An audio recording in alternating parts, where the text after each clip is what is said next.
লালমনিরহাটের কালীগঞ্জে বন ছেড়ে লোকালয়ে আসা একটি বানরের উৎপাতে অতিষ্ঠ হয়ে পড়েছেন এলাকাবাসী।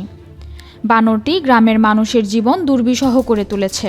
বানর আমাদের অনেক ক্ষতি করতেছে। আমার দোকানে আসিয়ে এটা ওটা দিয়ে তাড়াতাড়ি চলে যায়। কবুতর ভাষায় হাত দেয়, হাত দিয়ে ডিম বের করে খায়, কবুতর বাচ্চা পাইলে কাল্লা ছিঁড়ে ফেলতে।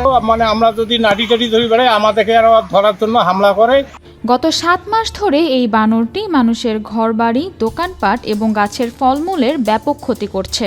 কবুতর পুষি, মুরগি পুষি, তারা নষ্ট করতেছে, ফলমূলের গাছ ভাঙি ফেলায়। স্থানীয়রা জানিয়েছেন বন বিভাগ এবং প্রশাসনের কাছে সাহায্যের আবেদন করা হলেও এখনও কোনো কার্যকর ব্যবস্থা নেওয়া হয়নি। আমাদের মাঠে বাচ্চা কাচ্চারা খেলাইতে পারতেছে না, রাস্তা দিয়ে চলাফেরা করতে পারতেছে না। এ বিষয়ে কালীগঞ্জ উপজেলা নির্বাহী অফিসার জহির ইমাম বলেন, দ্রুত ব্যবস্থা নেওয়ার জন্য বানরটির বিষয়ে বন বিভাগের প্রাণী সংরক্ষণ বিভাগকে জানানো হবে।